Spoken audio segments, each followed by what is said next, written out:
নিজের নেকি এবং গুনাহ প্রসঙ্গে কাল কিয়ামতের মাঠে ফেলফেল করে তাকিয়ে থাকবেন যে ওই মিজানে আমার নেকি বেশি হচ্ছে না গুনাহ বেশি হচ্ছে, নেকি বেশি হচ্ছে না গুনাহ বেশি হচ্ছে। আচ্ছা বলুন তো ভাই, আমার নেক নবীর গুনাহ আছে কি নাই? এজন্য বলুন না। বাংলাদেশের এক বক্তার নাম হলো আব্দুর রাজ্জাক বিন ইউসুফ। তিনি বলছেন যে আমার নবীর কাল কিয়ামতের মাঠে নিজেই চিন্তিত হবেন, নবীজি সাল্লাল্লাহু আলাইহি ওয়াসাল্লাম মিজানের কাছে গিয়ে দেখবেন, ফেলফেল করে তাকিয়ে থাকবেন যে আমার নেকি বেশি হচ্ছে না গুনাহ বেশি হচ্ছে। আমরা বলবো ভাই, আমাদের আকীদা তো হলো এই যে নবীজি সাল্লাল্লাহু আলাইহি ওয়াসাল্লামের কোনো গুনাহ থাকতে পারে না। নবী হলেন মাসুম আনিল খাতা, নবীর কোনো গুনাহ হয় না, নবীর কোনো গুনাহ থাকতে পারে না। সুতরাং নবীর গুনাহ, নবীর নেকি মাপা হবে, এটা আমরা মানতে আপনারা রাজি হতে পারি না। বরং আমার নবী বলেছেন মিশকাত শরীফের হাদিস, কাল কিয়ামতের মাঠে উত্তপ্ত ময়দানে কঠিন আযাবে দিনে তিনটি জায়গাতে আমাকে বেশি পাবে তোমরা।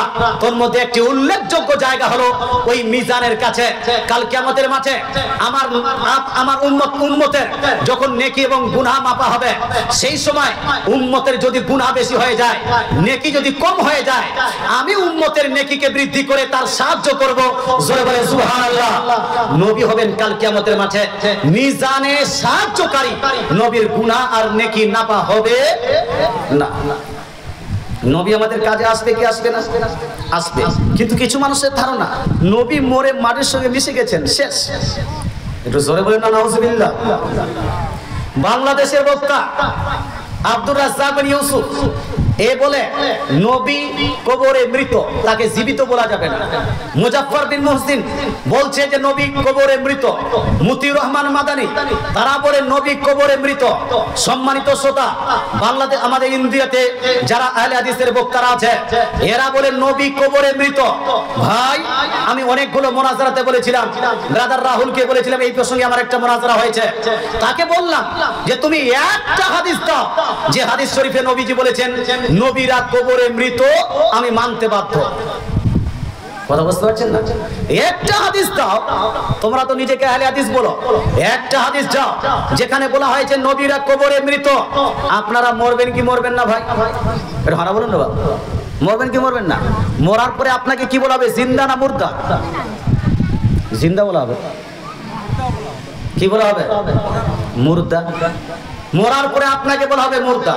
আপনার বাপ চাচা যারা ইন্তেকাল করে গেছেন তাদেরকে আপনারা কি বলেন? জিন্দা না মুর্দা? এটা হানা বলুন। মুর্দা বলেন না, মৃত বলেন না, মৃত বলেন। সম্মানিত শ্রোতা, কিন্তু আমার নবী আপনার নবী ইন্তেকাল করে গেছেন, সেই নবীকে আপনারা কি বলেন? জিন্দা না মুর্দা? যারা বলেন না জিন্দা না মুর্দা। আচ্ছা, ডিফারেন্স তো হলো, পার্থক্য তো হলো। আপনার বাপ চাচা এবং আমার নবীর মধ্যে ডিফারেন্স হলো না? পার্থক্য হলো না? পার্থক্য হলো। কিন্তু ভাই, যারা বলে নবী আমাদেরই মতো সাধারণ মানুষ, যারা এই কথা বলে, তারা যদি পার্থক্য করে, তাহলে নবীকে নিজের মতো বলাটা তার সাজাবে? মানাবে না। যেহেতু তারা বলে রেখেছে নবী হলেন আমাদের মতো মানুষ, তাই তারা বলে যে নবী যখন ইন্তেকাল করেছেন, নবী আমাদের মতোই মৃত ব্যক্তি, নবীকে কবরে মৃতই মানতে হবে, জীবিত মান্য করা যাবে না। আমরা বলি নবীকে নিজের মতো বলা যাবে না।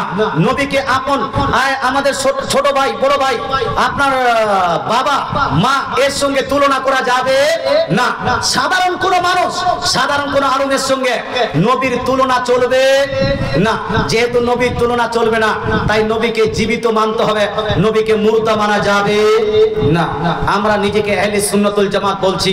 কাল কিয়ামতের সকাল অবধি আমি আপনাকে গ্যারান্টি সহকারে বলতে পারি, আপনার আশেপাশে কোন আহলে হাদিস ভাই যদি থাকে, এই স্টেজের এই জালসাতে কোন আহলে হাদিস ভাই যদি থাকে, আপনি প্রমাণ করে দিন যে কোন হাদিসে লিপিবদ্ধ আছে নবী কবরে মৃত, নবী মুর্দা।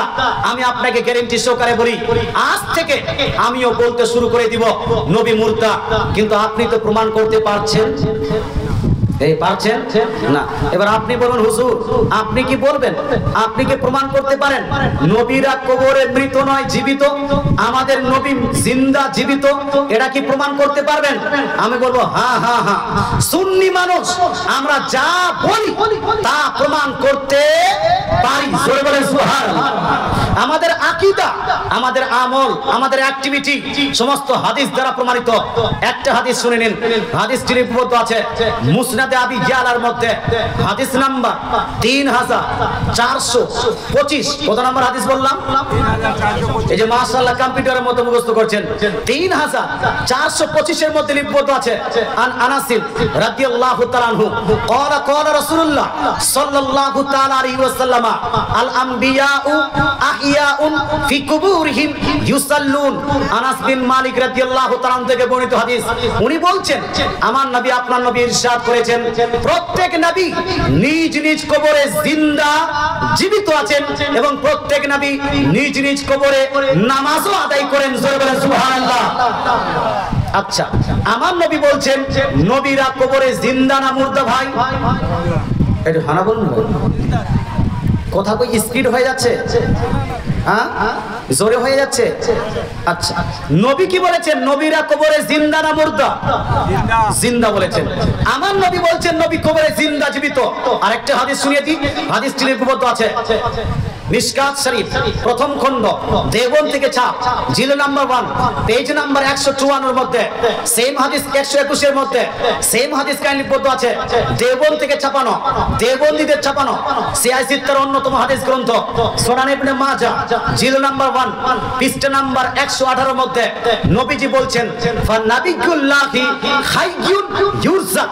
দয়ার নবী মায়া নবী ইরশাদ করেন প্রত্যেক নবী যারা যারা ইন্তেকাল করেছেন প্রত্যেক নবী জীবিত জিন্দা, প্রত্যেক নবীকে আল্লাহ তাআলা রিজিকও দিচ্ছেন। জোরে বলেন সুবহানাল্লাহ।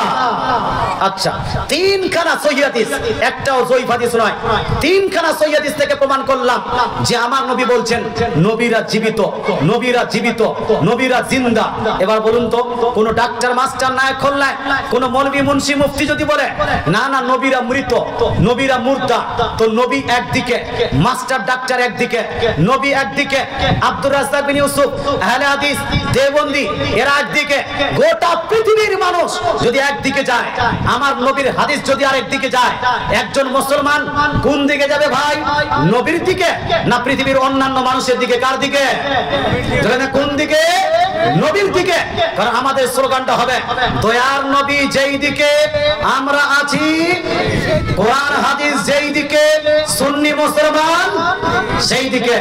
এই জন্য মানব যে আমার নবী আপনার নবী জিন্দা না মুর্দা, জীবিত না মৃত? জীবিত।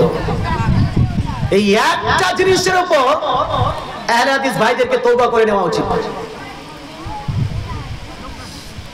যেই মৌলবী বলছে নবী আমাদেরই মতো সাধারণ মানুষ, যারা এই কথা বলে তারা যদি পার্থক্য করে তাহলে নবীকে নিজের মতো বলাটা তার সাজাবে? মানাবে না।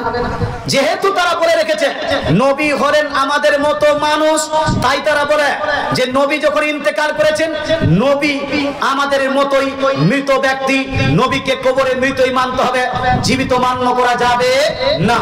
আমরা বলি নবীকে নিজের মতো বলা যাবে না, নবীকে আপন আমাদের ছোট ভাই, বড় ভাই, আপনার বাবা মা এর সঙ্গে তুলনা করা যাবে না। সাধারণ কোন মানুষ, সাধারণ কোন আলেমের সঙ্গে নবীর তুলনা চলবে না। যেহেতু নবীর তুলনা চলবে না তাই নবীকে জীবিত মানতে হবে, নবীকে মুর্দা মানা যাবে না।